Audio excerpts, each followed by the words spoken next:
The views and opinions expressed on this program do not reflect the company, owners, management, staff, clients, or partners.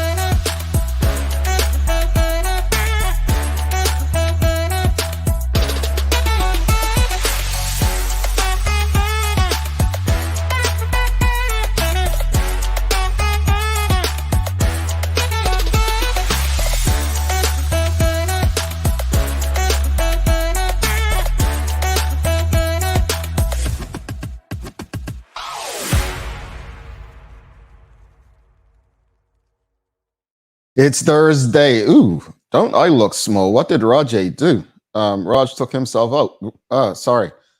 Greetings.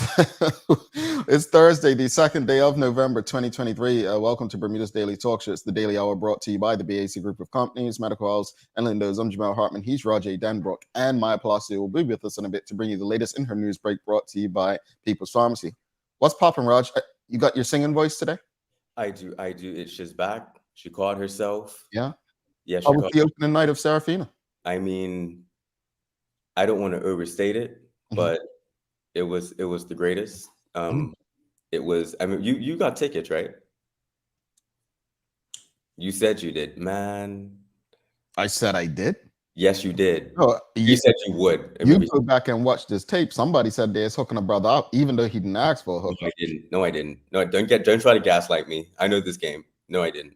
And I know I didn't. Excuse me? No, I didn't. Folks, if go you've find been it. watching this show the last 2 weeks, what did Rajay tell your boy? Go find it. What did he tell you? I knew I was getting one comp ticket, and that comp ticket was going to one of my children. Wasn't going to Jamel Hartman. It was nothing about comp. You said you got me. Go find it. Okay, we'll go. I don't have the time to go through the tape, but the audience knows what they heard. They know what they heard. So but it was great. It was great. I woke up to a text actually, and it was very complimentary. Basically saying I hear it was awesome, and you know it's a depiction of Bermudian talent and what happens if we think outside the box, what we can achieve at home also. But you know what's really fascinating about that statement, and I don't want to make it, make the F up, but it's not thinking outside the box. It's literally is working at the standard that you're supposed to work at when you're in the creative industry, when you're doing theater. Troy just understands, Selden and his team just understands what you're supposed to do when you're producing a production. Literally just doing what you're supposed to be doing. And it's quite interesting that obviously it's outside of the box for Bermuda, right? But it's literally what you're supposed to be doing. So anyway, I'll park that for now. Okay, I'm excited. I'm excited. I'm excited. I think that we are on to something, and congratulations to all involved, and may it be a successful show throughout. Raj, what role do you play? Are you like? I play Stimela Sasezola, Champion Steph Rider. Oh, okay. And you talk like that? Yes, I have to talk in a South African accent for the entire show. I haven't warmed up yet, so that wasn't great.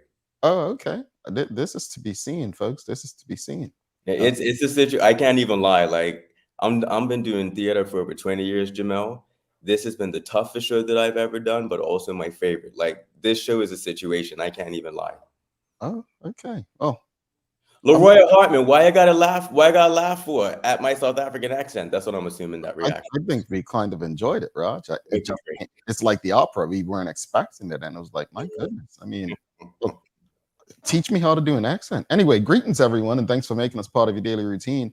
A good one today as we welcome Karen Hendrickson on. We're discussing the series Rediscovering Africa, the Ghana series. So very interesting, especially with I don't know if you follow Twitter conversations, Bermuda Black Twitter, Raj, but there was a discussion last week about some Bayesian young lady, Barbadian to be correct, basically met some Bermudians, and they said they're not West Indian or Caribbean, they're British, right? which led to this thing because Black Bermudian women saying they're British, and then other people chimed in, yes, we are Caribbean, and I'm just like, we really don't go far back, because I would have thought Well, African, what do you mean? It's a lot to this, and I just feel like our history has been so stolen from us. Our education has been so missing, and that's why when people have all these arguments and conversations about education, I'm like, are we sure we're talking about education, or are we talking about schooling and training? Right? We're talking about schooling, training, and indoctrination. We are not talking about education. There you go. So looking forward to the conversation with the Daily Play today. Is a very easy one. It's a name that place. So hopefully Roger shows up like he did yesterday. Don't forget to subscribe on our website and follow us on all of our social media channels to stay up to date with all that we have going on. Help us grow beyond the mic as we do our part to continue to improve our community. Well, Raj, we the last few days, well, let's go to these comments first, because the Royal Hartman says, it caught me off guard. LOL, good job, Raj. And Charles H. Jeffs II put me to shame. He says, we're going tomorrow night, Serafina, can't wait. Will there be autographs after? You know, he wants you to scribble on something. If our performance earns that privilege, we will be outside after the show mingling around. Okay, and then Sean DeShields says, congratulations, Raj. You are a man of many talents. Yeah. He's fantastic. He knows what he's doing. The mic, the data, the man is in his space. But the last 2 days, Raj, we've been talking about alternative education. We had the head of Summersfield on Tuesday, and then we had the Honorable Dr. Nalitha Butterfield on yesterday. Summersfield, you know, is an alternative private school offering part of the Montessori curriculum. And then CARE, which Dr. Butterfield founded, is an alternative community school. The word alternative used in these instances for students who are not going by the traditional methods. And I was being serious, Raj, when I said I probably would have been more successful in an alternative space. I was not academically inclined. I was not that student who thrived in academic settings, right?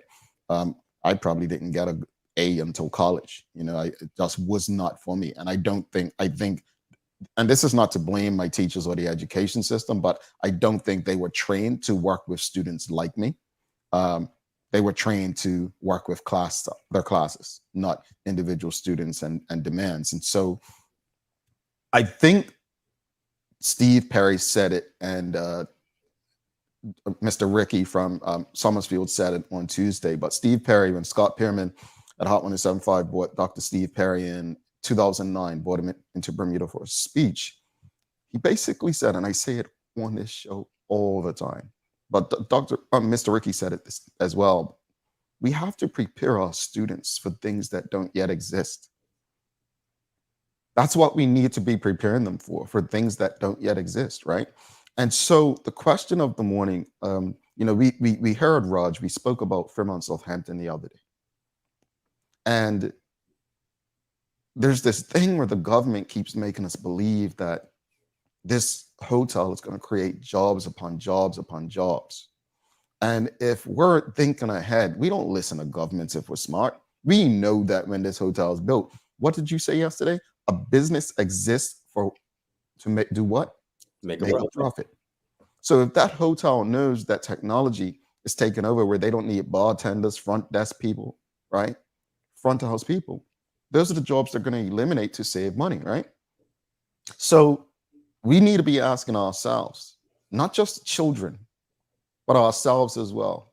As our jobs become obsolete, what skill sets do we need to really gather, right? So what skills should we be preparing ourselves for to be successful in the 21st century? What skills should we be preparing ourselves for to be successful in the 21st century? That's the question of the morning.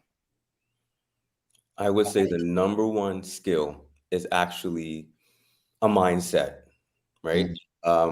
Lifelong learning, a growth mindset. We have to be able to learn on the fly. in the 21st century. This idea of, I think our current models and thinking around education are completely antiquated and completely obsolete. It was for a different time, for a different purpose. And we've just continued to do the same thing. But I mean, education, what was it? But during the Enlightenment, and it was the idea that education should be, there should be some sort of public education that's free at the point of delivery and at the point of access. But the thinking around that and the other sort of subtle, not very enabling ideas are still present, right? And it's not about growth. It's not about, building communities. It's not about building the entire child. It's about serving a system, right? And people are very much locked into approaching education in very specific ways. This idea that you come to school, you wear a uniform, you do this, you manage your classrooms in a certain way. And we've gotten out of touch with what the actual purpose of education is, and that's to create a human being, or to facilitate circumstances where a person is able to enter into the most critically aware and critically empowered self, so that they're able to live their most intentional and empowered lives. That's the point of education. It's not about just preparing somebody for a job, right? So within all of that, I can go on about that for hours. You have like John Dewey. He's one of progressive education philosopher, like in the early 20th century. Same things that we're still saying now about what needs to happen in education, right? But lifelong learning, that's it right there. This idea that you go off to college and you just go out and you get a job, that's done. That's absolutely finished. If you are able to learn, understand you're always growing, always able to shift, change, pivot, and do what you need to do. If you're able to learn, that's what's going to get you to the 21st century. Yeah. Raj, this shirt that I have on, I purchased from this company called Melanin Apparel. And while you can't see it, what it is this shirt is, you can see it's different patches, right? Different patches. It's all the different Black inventions, all the inventions that Black people had over the last couple of centuries, from the cell phone to the ironing board to the car engine, all different things. I ask myself all the time, how did we go from inventing nearly everything to getting credit to inventing almost nothing? And you just explained it, because we changed, this thing about integration, right? Integration. And then we thought that go to college and get a job and work for people was the best way for us to be successful. I say it on this show all the time. We don't create our own industry. And because we don't create our own industry, we find ourselves working for people or asking people for things. I know you all gonna say, well, not everyone can be an entrepreneur. And that's okay. We're not asking everyone to be an entrepreneur. What we're asking people is to develop the skills that we need so that we don't have to rely on anyone else to give us. So what are your thoughts, audience? What skills do we need to be preparing ourselves to be successful in the 21st century? What are your takeaways? Michelle White says, each person should ask themselves, am I ready? If they have wasted the last 3 years, they are already behind. She says, comfort with tech will be a must. Old school jobs are becoming obsolete. Yes, lifelong learning is paramount, and those people in that space will be more ready for the new Fairmont Princess Hotel, if it even comes about. Shikarena says, fine tune your ability to pivot every 3 to 5 years. Let me stop on this here. So Raj, there was a great football manager of Manchester United named Sir Alex Ferguson. And he said that football was a cycle of 4 years, right? Every 4 years, he needed to refresh his team to one. I actually used that example like college as well. College is a bachelor's degree, 3 to 4 years, right? I believe in that. And this is no disrespect to anyone that stays in the same job or same company. Some people actually love what they do that much, where this is what they want to do forever.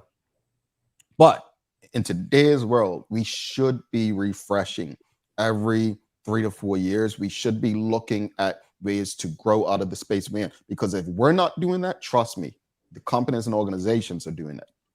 and you don't want to get stuck or left behind. So I love that mindset, Sheikah. But that's something that everyone should consider and think about. Think about the life as cycles. This 3 to 4 years, this is what I'm going to do. This 3 to 4 years, this is how I'm going to enhance that. It's a great model. It's an excellent model. Sean DeShield says jobs involving AI platform usage and maintenance will be in high demand. Also, cybersecurity analysts. Well, timely. You said it, but yeah, Sean, I don't disagree. But again, we need to be preparing our students for these spaces. For instance, if we're training people for tourism and hospitality, we can still do that, but we need to do it with tech in mind, AI in mind, right? So they may eliminate the job for the front desk person, but they may need a front desk person, right, to manage the systems that are doing it. You're still going to be customer facing if they run into errors, because what does technology do? It breaks down sometimes. It gets hacked sometimes, right? So yeah, I think it's important.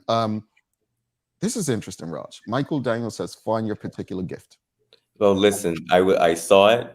I'm gonna riff for like 45 seconds, right? Mm-hmm. So again, for my healing journey over the last few years, I've been really delving into like indigenous pre-colonial African philosophy, and this idea that everybody's born with innate gifts, and you're supposed to live out your purpose through your gifts. It's throughout all the philosophies, and they all say like, and when you don't do that, you're out of alignment with your power, you're out of alignment with your natural capacities, and you're never going to be living your life to the fullest extent that you can. So my gifts are what? I'm a decent communicator, I'm musically inclined, I'm incredibly empathetic, I'm a great organizer. And I know now when I'm not using my gifts and really enjoying my strengths, I don't feel right. So Jamel, I can go knock on a reinsurance store right now and say, hey, I want to be a trainee underwriter. And I'm fairly certain I'll get through the door. And then I'm set, right? I can be an underwriter for the rest of my life and I'll make good money, but I'll be miserable. I'm not using my gifts. They will atrophy. They will die inside of me. Then my ancestors will be like, oh, dang, you didn't get it. Shoot. And you know what I mean? But, and I'll use Serafina as an example. I was saying, oh, no, I'm doing the show. Oh, you're in that little play. You're doing that little thing. You know what I mean? When people say that, people always do that. It's okay. But when I'm on that stage and how it feels when I'm in the rehearsal space, like, it's not just, oh, I like this. It's like, wait a second. This is a part of my spiritual capacities right here. And in the Western world, right, we don't like to, and again, when I say Western, the colonizers came in, and a part of their colonization is that they convinced us that our spirituality was disgusting, it was demonic, and all of these things. So now that when we talk about walking in our gifts, etc., people think it's woo-woo nonsense. But our ancestors were living this way for thousands of years, and they had beautiful, advanced, incredible societies until the colonizers came and absolutely desecrated everything and engaged in ideological warfare in order to convince us that we were nothing but animals for thousands of years, right? But anyway, yes, I agree with Michael Daniels, find your particular gift. There's a whole, I believe that's a very important thing to do. Indeed. Michelle White says they could probably have tech in the laundry room. How? Think of the machines that can wash, dry, and fill the sheets without touching a human hand. If a current housekeeper can't be afraid of tech, well, she's right. So you may need someone who, again, understands laundry, but also the technology that's going to take over these rooms. You know what? Again, I've said it on this show a lot over the last week or so, but technology doesn't scare me like it scares most people. I know a lot of people for years from when I was young, they're replacing jobs. It doesn't scare me. I actually will continue to say I think technology is an opportunity for us to evolve. I think it's an opportunity for us to grow and gain new skill set. It's something we shouldn't fear. At the end of the day, as long as we live in the so-called free market, then this is going to be expected. And the best response we can do, if we're not going to challenge and change the system because we're afraid or comfortable or whatever it is, then we need to find a way to combat it using the next best thing, and that's our heads, right? Coding. Coding. That's the 21st century skill that everybody should have. I'm going to start some coding courses soon, and I'm going to get my girls to do it as well. Everyone should know how to code. Do you remember that movie that came out a few years? It's called Oblivion. It was Matt Damon. It's set in the future. So it's set it's set in the future, and all the rich people on Earth created a space station to it's basically it's this little paradise that orbits the planet, and they left all the poor people on Earth for the planet. Blah, blah, blah. So so coding in that movie, everybody can code. It's literally being able to read and write. And the movie takes place in the late 21st century. And after I saw this a few years ago, after I saw, I was like, oh, I wonder if this is an actual thing. And then I looked, it was yeah, everybody says, for the love of God, learn how to code right now. Yeah. So definitely a 21st century skill that everyone should have. I do wonder if technology, things come full circle. You know how they say clothing styles and so on. I came across an article this week where people were complaining. They were saying, apparently Netflix brought commercials into some of their things, and now Amazon Prime TV is about to do the same. And people saying we got rid of cable because of commercials, right? And now you're bringing them. I wonder if some things are full circle though, or is capitalism just saying, you know what? Like Uber, Uber and these rideshare, they started off like they were unique, they weren't cab companies, and then what happens? They pretty much adopt some of the same practices. Everything starts off hot, sexy, interesting, different. And then they realize, oh, this is free market. We're here to make money.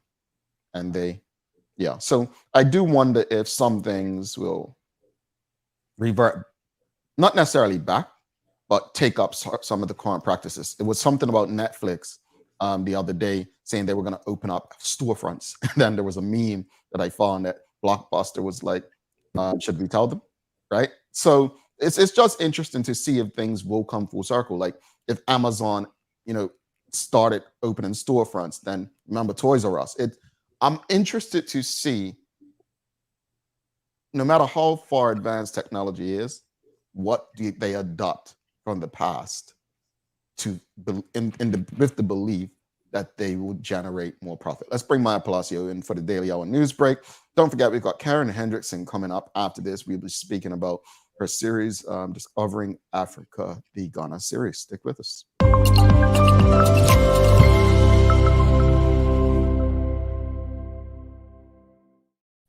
Good morning. Good morning. Greetings, madame. How are you? I'm good.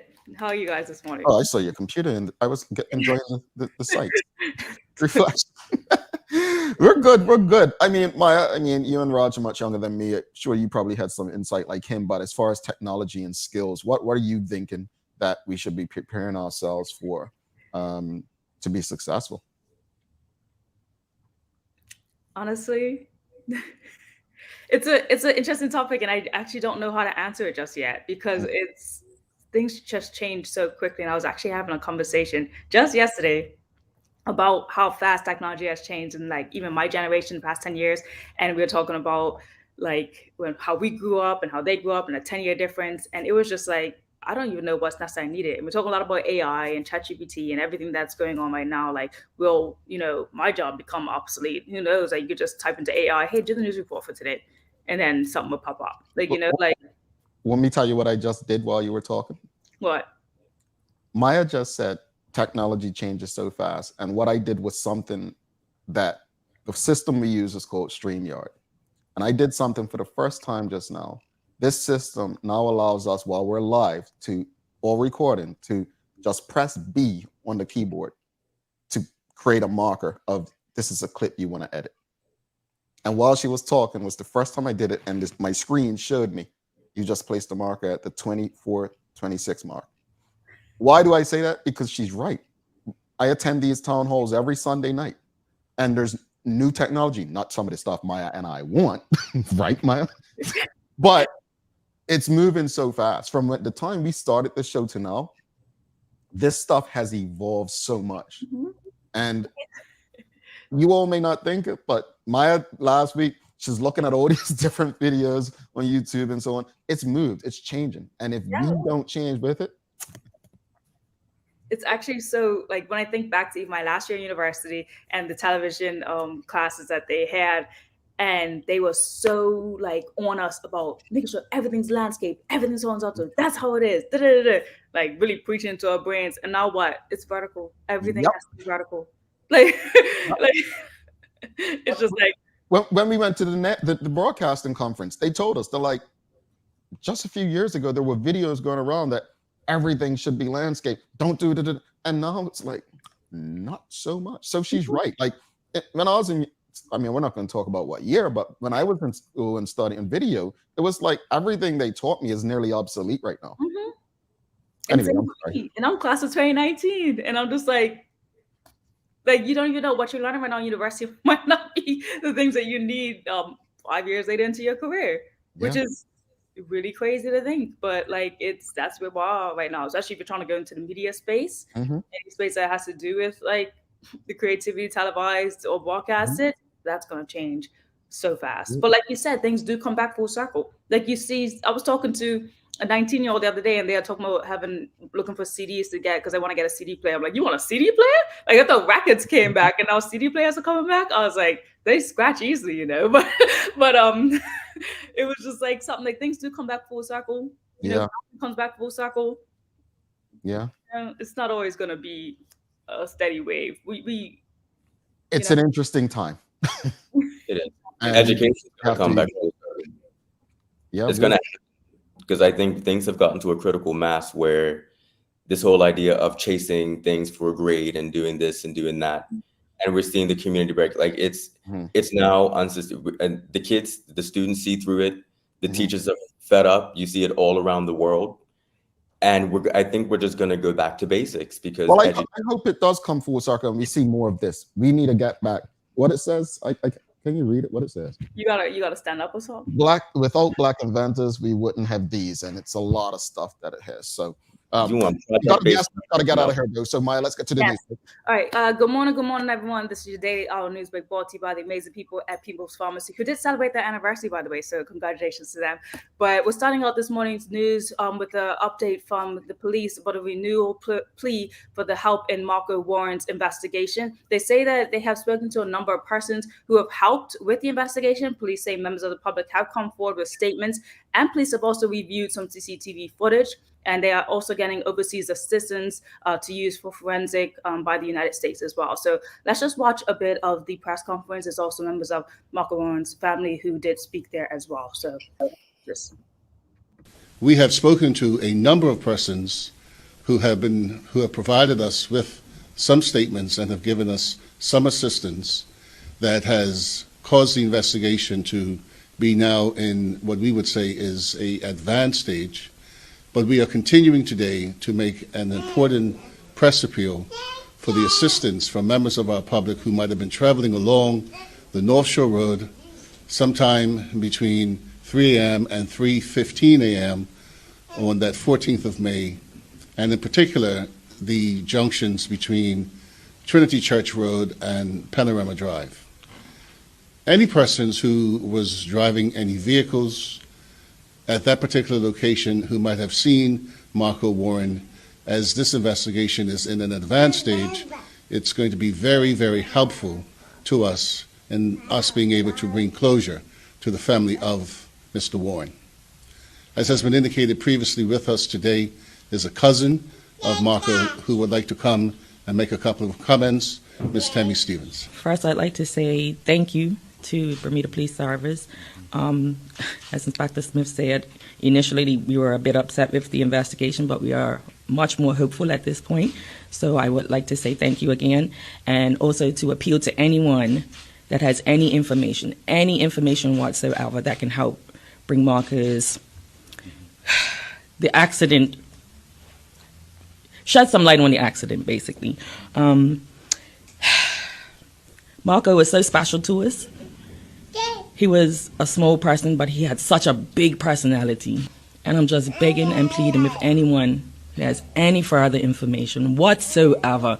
It might seem small to you, but it might be the exact piece of the puzzle we need to solve this.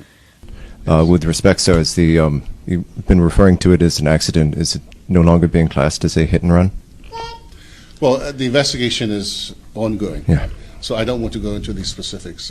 Has the investigation yielded any dash cam evidence or CCTV that you can tell us about? So we have reviewed some CCTV footage, and that has assisted us in our investigation. But this important message today is the key witness or witnesses who might have seen Marco walking along the North Shore Road. As I said, anytime between or anywhere between the Bayless Bay entrance to Bayless Bay Cricket Club and then up into Panorama Drive between 3 a.m. and 3:15 a.m. You know, I'm quite, I don't think I'm bothered, but I'm just sad for the family.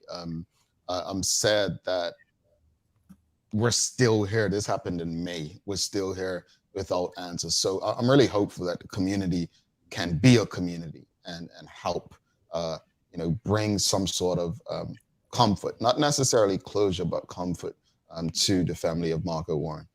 Yes, definitely.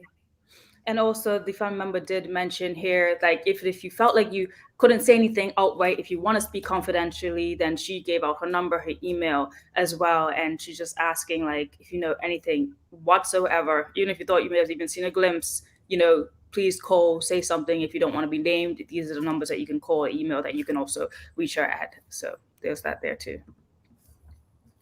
All right. In other news, this story is coming from the Gazette, and just a fair trigger warning because it has to do with rape. But starting out the news segment this morning, it reads, a man who admitted having sexual relations with a minor has been sentenced to 15 months behind bars. Now, before I begin this story, I think it's important to include this fact here, which I found on the Caribbean.UN Women under the Bermuda section, that having sexual intercourse with a child who is under 16 years of age is commonly known as statutory rape. So if a person has unlawful sexual intercourse with a girl who is under 14 years of age, that person commits a criminal offense and may be imprisoned for 25 years. So that's just a little statement to add here while we continue this story. So the name Josiah Smith Wilkinson, 31 years old, pleaded guilty to having unlawful carnal knowledge of a teenage girl when he appeared in magistrate's court last month. The court heard that Smith Wilkinson from Pembroke and the girl met while working at the same business in 2018. At the time, the teenager, who could not be identified for legal reasons, was between the ages of 14 and 16, they say, and Wilkinson was 26. The two developed a sexual relationship and had intercourse several times until March of 2019. Prosecutor Daniel Kitson Walters suggested that Smith Wilkinson spend between 18 to 24 months behind the bars for the offense when he reappeared in court for sentencing. Now, there was also a statement that read from the victim that said, quote, I was only a child when he came after me. It makes me sick that someone would do that, end quote. Now, Mark Daniels, who was Smith Wilkinson's lawyer, pointed out that his client's earlier guilty plea, previous good character and social inquiry report, which showed his remorse for the incident and a low chance of reoffending. He requested that Smith Wilkinson be sentenced to either 1 year behind bars or a suspended prison sentence. Smith Wilkinson apologized to the victim, court, and his family before being sentenced, saying, quote, the worst and hardest part for me is not being able to see or be there for my 7-year-old daughter, end quote. Highlighting the gravity of the offense, acting magistrate Aurora Cassidy said, quote, cases of sexual nature towards minors are serious and as seen in this case can lead to lifelong trauma. While the victim may have been a willing participant at the time, she was not legally able to give consent, the judge noted. And the age of consent in Bermuda is 16 years old. So it's allowable that she was not actually 16, as they said, she was between 14 and 16. So she sentenced Smith Wilkinson to 18 months in prison, but ordered that 3 months of them term be suspended for 1 year. Did I hear you correctly earlier? You stated that the sentence for something like this could be up to 20 years? 25 years if they're 14 or younger. But she in was, this case, yeah. So in this, the legal system, in this case, they didn't give her age. I can only assume that obviously the judge didn't know it, as they stated that, you know, she was not legally able to give consent, but yeah. Okay. And I don't know if you can answer this. Manuela Jones asking, is the statutory rape law in reference to boys as well as girls? I believe it. I don't want to speak saying yes, but I believe it is from my recollection of reading Bermuda laws, but I'll have that for you guys tomorrow. All right. Thank you. I'm 90% sure there's a difference. Because I remember looking at it years ago. For boys, it's old. It's like 2 years. It's like for boys, I think it's 16, and girls is younger. And I think that's what it is. 'Cause I remember seeing it going, what is this? The age of consent? Yeah. Age of consent for everyone across the board is 16 years old. It used to be like 15 or 14 for boys and 16 for girls, something like that. But now it's the same 16 age, unless it's a homosexual relationship, man on man. It's 18 years. Interesting. Which is in and of itself interesting too. Okay. Right. Yes. In other news, to wrap it up as fast as I can for you guys, but the Gombe Festival has been canceled. Gombe Festival has been canceled for this year, just so everyone is aware of that. Yeah, it came from Minister Erndal saying, I'm going to have to cancel the Gombe Festival this year due to uncooperative weather. I certainly hope the holiday season is blessed with better weather, but I am pleased that I've been able to speak with the leadership of the Gombe troops to express my disappointment at having to cancel the event. I would like to reiterate how appreciative I am of each member of the Gombe troop for their unwavering passion for the craft and culture, ensuring traditions are not lost at this time. But yeah. That's unfortunate. Yeah. It is unfortunate. They've been practicing so hard for it. I feel for the fellas. What else you got, man? Well, finally closing up your news this morning. Yesterday I did mention the stories that I did find on these reports of like giving money to people who needed housing and what happened with them. So here's a quick video recap of some of the articles that I read, and this one's being read by AI. So here you go. When a San Francisco-based nonprofit started a basic income pilot in 2021, giving a small group of people experiencing homelessness $500 per month for 6 months, it didn't expect that the cash would be enough to help people find housing in a city where the average one-bedroom apartment rents for more than $3,000 a month. The group predicted that the money would help reduce stress and improve food security, and it did. But 2/3 of the people who were unhoused when the pilot began also now have permanent housing. The number has grown since the program first ended, when only 1/3 had moved into new housing. There's a level of incredulity, like, how did this happen? Says Kevin Adler, founder and CEO of Miracle Messages, the nonprofit. That's an important narrative to be able to realize. Our unhoused neighbors are often more tapped into resources, housing options, networks that might be able to open up, but just are lacking a little bit of funds.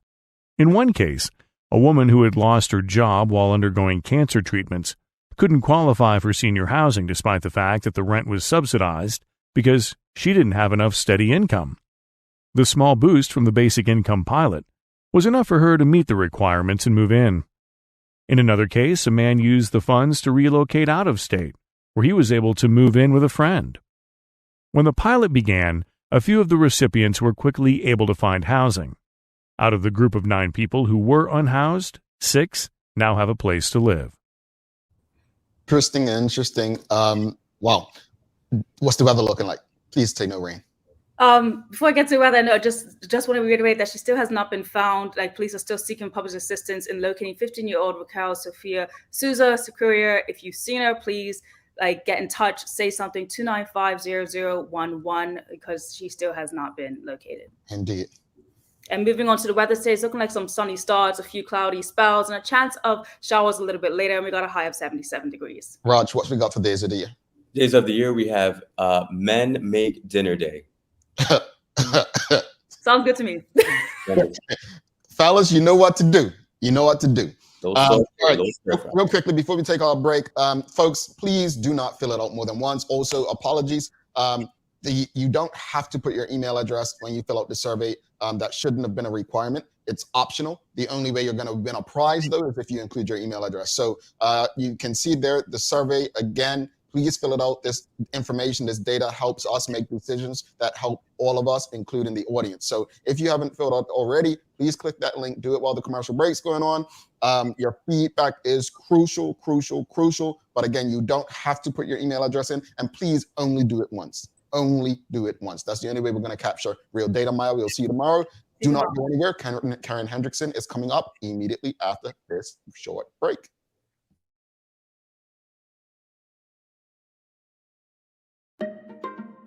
People's ACW, located at King Edward VII Memorial Hospital, carries over-the-counter medicines, toys, cards, and even toiletries.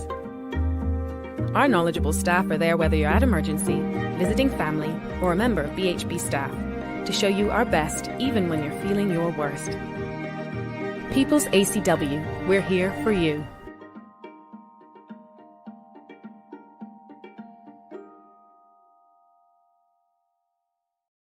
Welcome to the new bulk store, Lindo's Next Level. Wake up in the morning with enough coffee to keep you running throughout the entire day.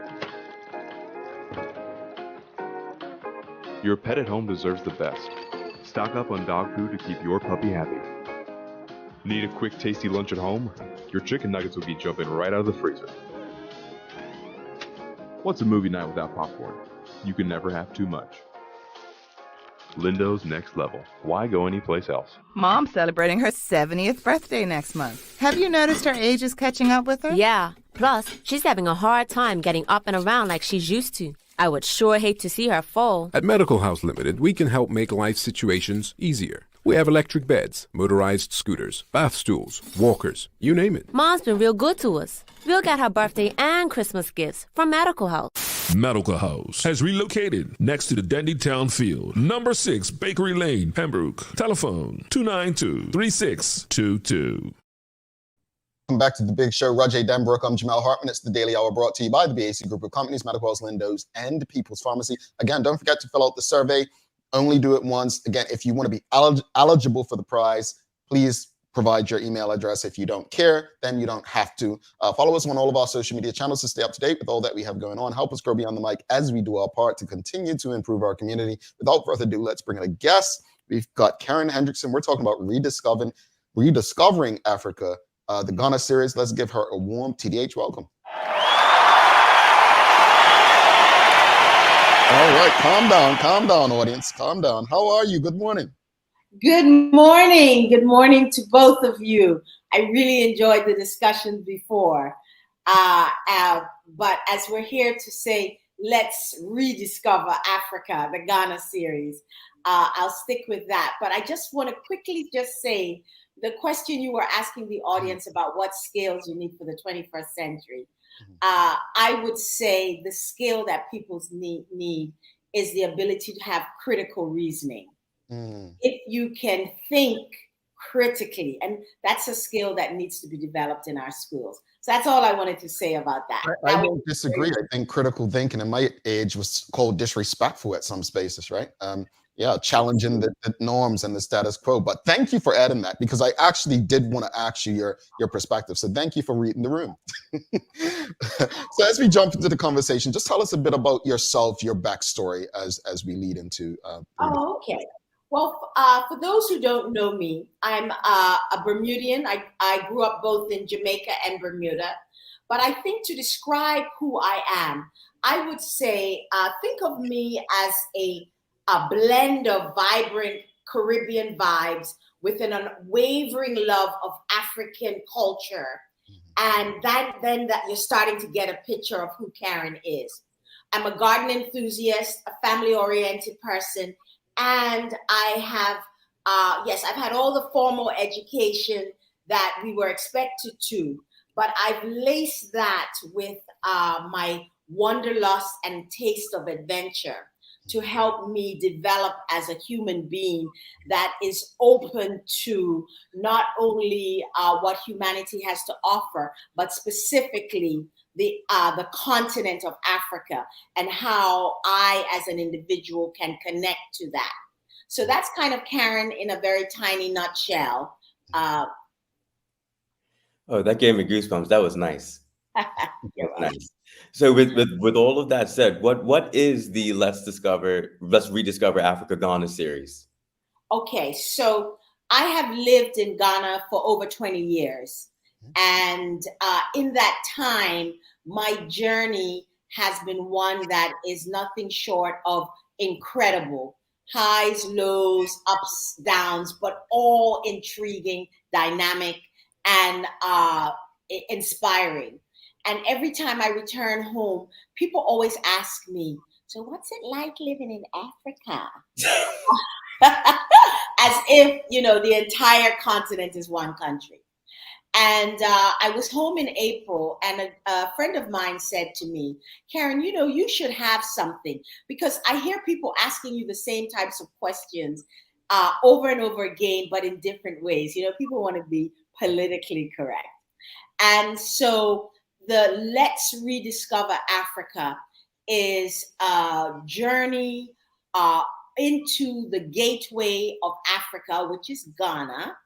And I am going to be showcasing from my perspective what it is like living in Ghana. And my reasoning for this is many of our people have been brainwashed and and fed a daily, a feed of very negative stories that puts in the mindset of the individuals almost without them knowing, to think that of the almost 1 billion people living on the continent, that they are all one way and they're all having wars, pestilence, and everything negative you can think of. When I know that that is definitely not the case. So I don't want to preach to people. So I thought it would be best to just showcase and explain and answer questions of my journey and my experiences. And in this case, I'm just dealing mostly with Ghana, but I've traveled to more than 25 countries within the continent of Africa. Nice. Yeah, before I actually your next question, I just want to share very quickly. I've gotten to go to the motherland once. I spent a couple months in South Africa, in Davidton, apparently the most dangerous township in South Africa, right outside of Johannesburg. And I felt so embraced, so affirmed. So it was the vibe was like welcome home. Yes. And it's a feeling that I have never experienced in Bermuda, as horrible as that may be to say. It was going home, and it's such an important thing to do. But and I think every single last person of African descent, you need to go home. Exactly. You have to go home. It's so important. But what people who are interested, what can they expect to take away from the experience? Okay, they can expect to get a taste of the culture, the dynamic aspects of the country. But, and this is breaking news, guys, breaking news. This is the first station that's going to hear this. We are bringing in African royalty. We will have a paramount chief and sub-chiefs who will be traveling to Bermuda from Ghana tonight. It has been a long journey. And I shout out to Patricia Pugson and Shanae, who did not take the 3 no's they got from the UK to provide them with a transit visa. They did not take that no sitting down. And they pushed, and with the help of the government, all the way from the premier, we've been able to get a yes. So they will be here.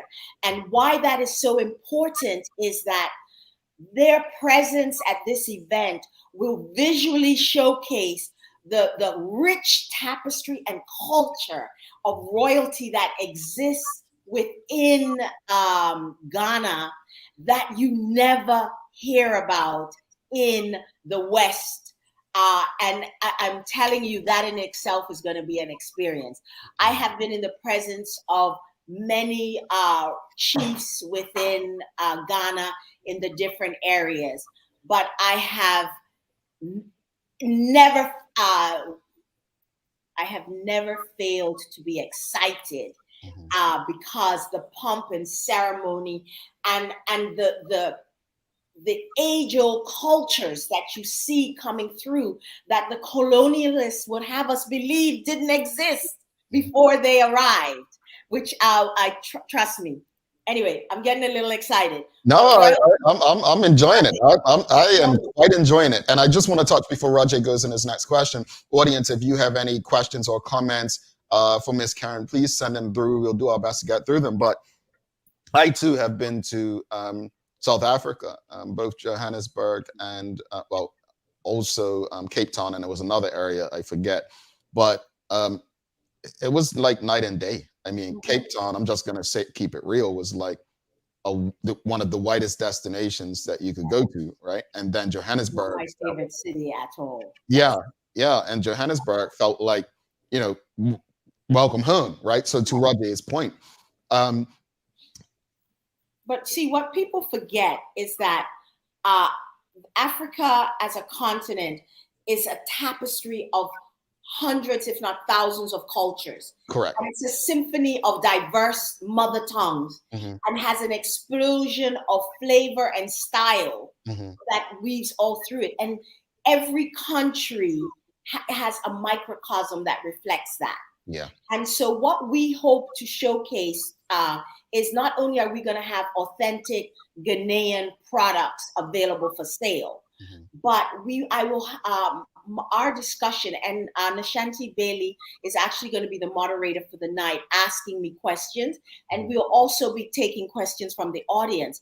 But more importantly, I have pictures that I have taken over my last 20 some years in Ghana that will showcase some of the things that I'm articulating, because I believe that if people start to actually see for their own eyes things that they have been led to believe does not exist, then we start to have a mind shift. And then when your mind starts to shift, it actually opens and you become more receptive to, other cultures and ideas. And hey, you may want to take a visit, but I know not everyone can visit, but we will even make it a possibility in 2024 to organize groups who may really want to go back to the motherland, because whether we like it or not, almost everyone from African descent in Bermuda, they came from West Africa. Yeah. Okay? Yeah. South Africa, because of its distance, they did not find their way into the West and into the Caribbean.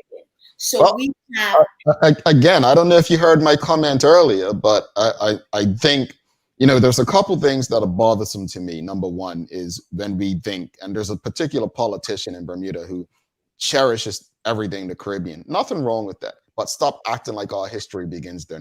That's problem one. The other problem is when people act as if our history began with the transatlantic slave trade. Our history didn't begin there. And so when you said just now, pre-colonial, right, Africa, I think that's the important part, which I'm just going to jump in and just say, just explain why a series like this is so valuable to and for Bermudians. Because we start to give the connectors. Because I remember I was actually born in Jamaica, grew up in Bermuda, and I come from the time when they used to call Jamaicans jump ups. Okay, and Bermudians took great pride at that time to say, we're not part of the Caribbean. Oh no, we're different. Again, it's the brainwashing. So we understood that from childhood very early. However, there has now been a shift thanks to ancestry sites that help people look at their roots. People are starting to realize in real terms that they are connected to something bigger than they were led to believe. And the reason that Let's Rediscover Africa, the Ghana series, is so important. We start in our own little humble way to start showing the connectors in our food, our traditions. Do you ever wonder why we call our elders aunt and uncle, even if they're not related? We call our grandparents nana. These are direct vestiges from West Africa. And the Gumbays. Oh, you said that. I'm so sorry to hear that their tournament, their competition was canceled. But one of the things I will be speaking about is directly how the masqueraders, as they're called in Ghana today, how it translates right to the Gumbays today. So we cannot deny the connectivity, but also I want to show people that Ghana, like many other African countries, is not a country of poverty, war, and pests.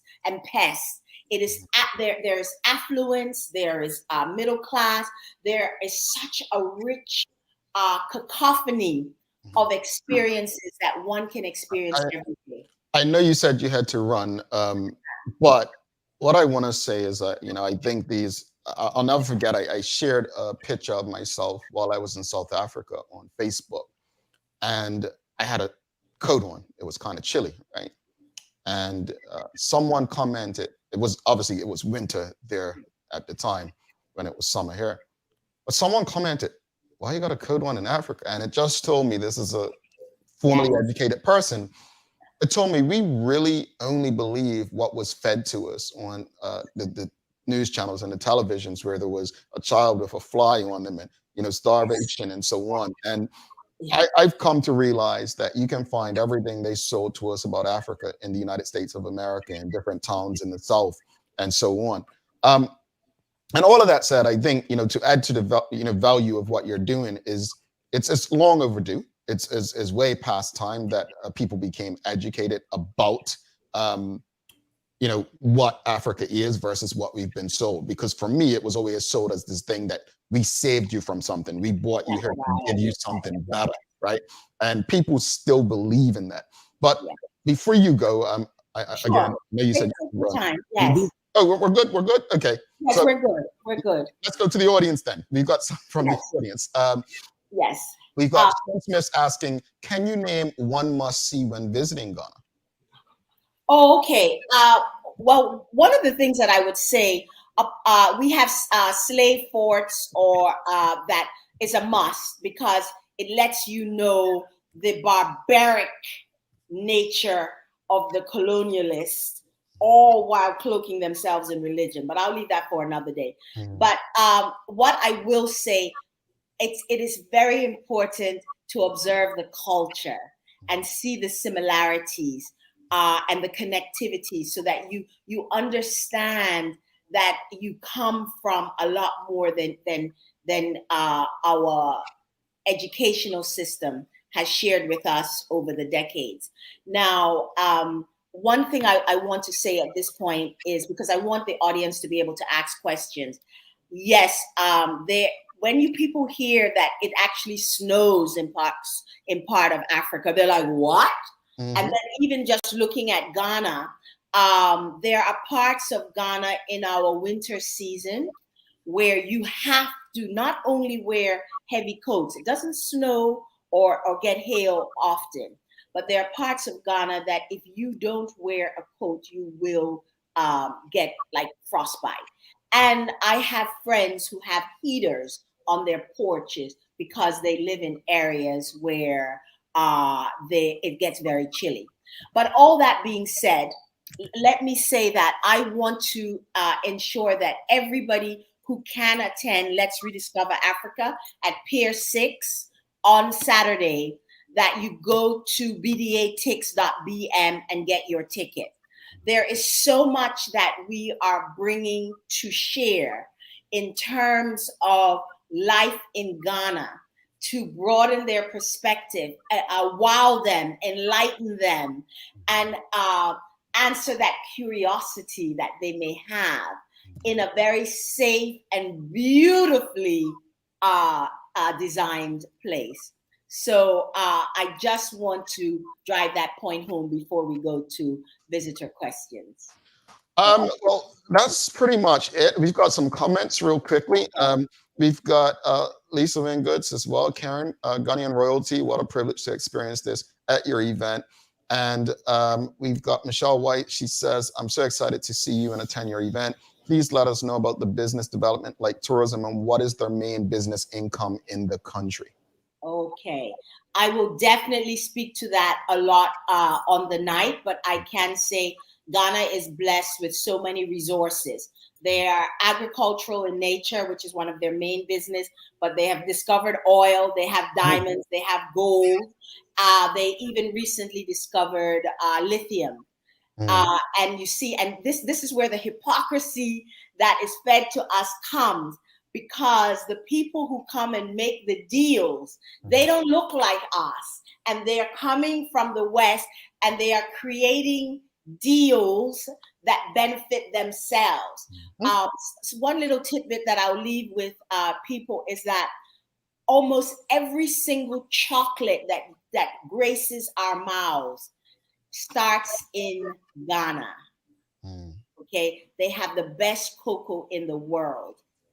And yet, can you imagine this? You can look it up. Yet, the people who buy the cocoa to make chocolates, they dictate the price to the farmer. Can you imagine? Can you imagine? It's insane. So, yes. So they have a very diverse economy, but I think it's fair to say between gold and agriculture, especially like the oil palms, they generate the largest amount of revenue for the country. Tourism, even though it's Ghana is very popular right now, is just a tiny percentage of their GDP because they have the natural resources that the rest of the world is craving. Real quickly, Rajay and audience, this is a hint for the daily play today, which is a name that plays. What's the capital of Ghana? Aha, it is Accra. All right, so you're not getting that question today, but get your thinking caps on. Just remind people once again, well, this is actually a good question before we do this. This is very good question.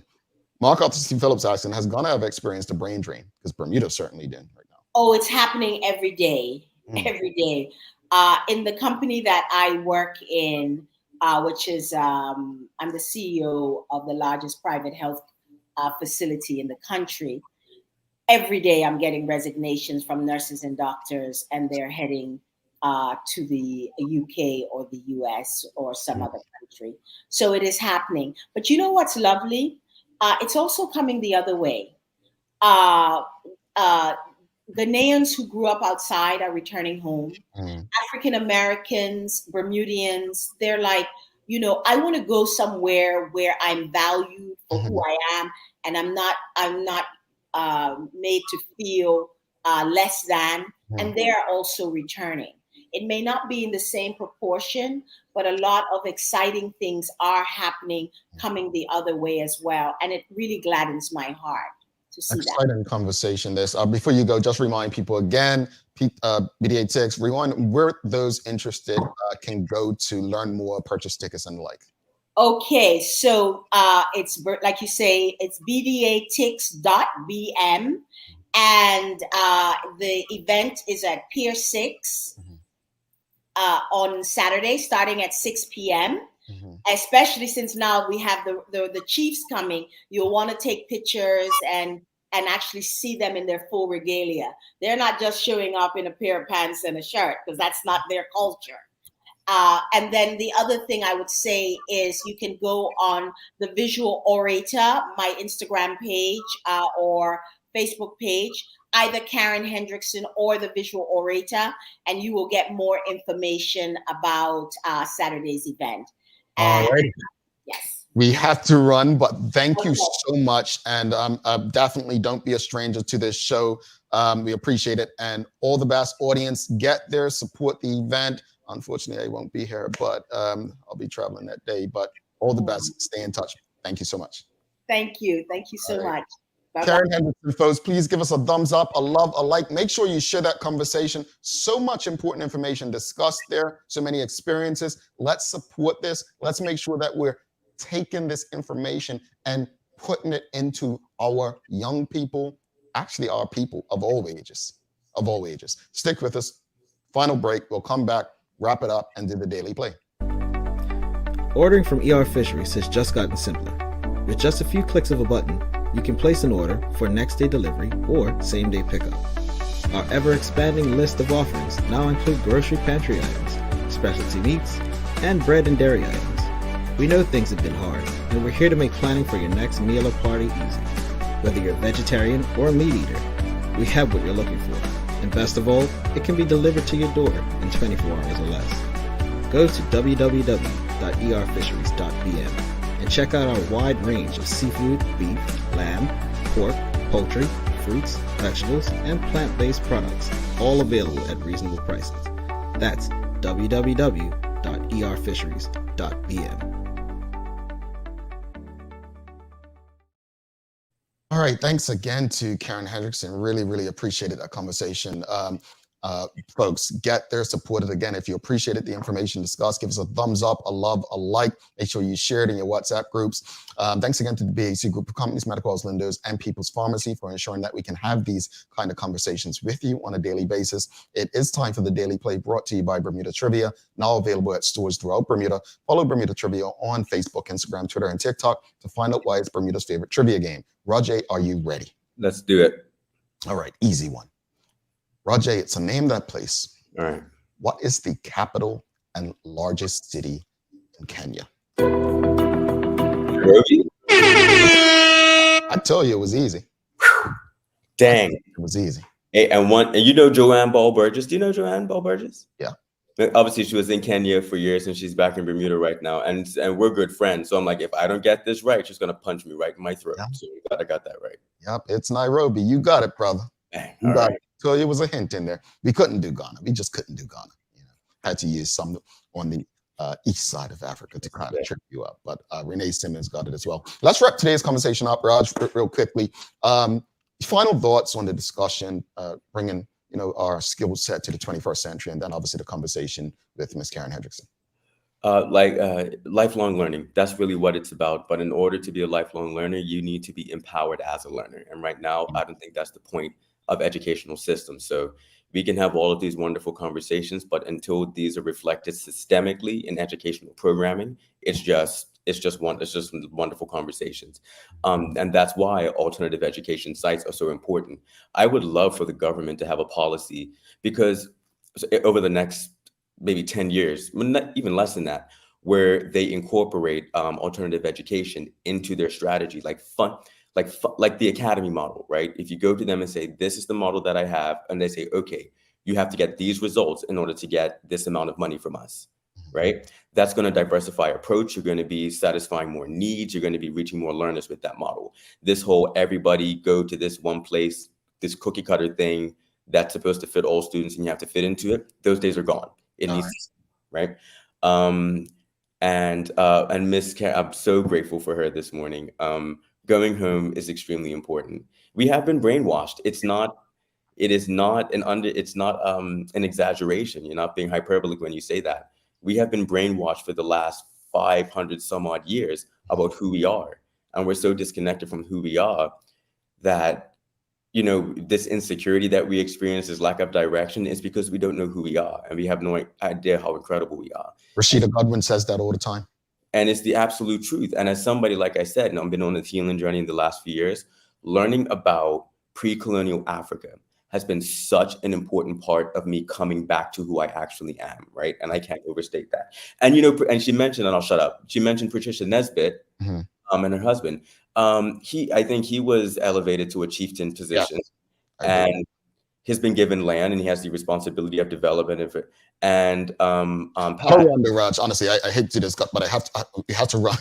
Okay, cool. So she's been training as a queen mother, so that's really cool. Really? Congratulations to her. And I know them both. I believe he's my mom's first cousin. But real quickly, I just want to say this, and as preparing ourselves for the 21st century. I just want to encourage people to not feel threatened by what's to come, but feel empowered. And the best way to feel empowered is what we can do for ourselves in response to the changes that are coming or happening or here. It's reference to Karen. I'm going to echo what Rajay just said. And I'm going to say, Raj, knowing who we are and where we come from is an essential part of our growth. It's an essential part of us, our love for one another, right? I hear people saying all the time, one of the problems with so many young men acting as if they don't care and riding recklessly and fighting each other and stabbing and shooting is because they don't know how to love one another. Knowing who you are and where you come from is an important part of that process. All right, I'm going to wrap it up. Raj, you got some daily inspiration via ER Fisheries, sorry. Yes, a classic from esteemed ancestor Marcus Garvey. A people without the knowledge of their past history, origin, and culture is like a tree without roots. All righty. I love that one.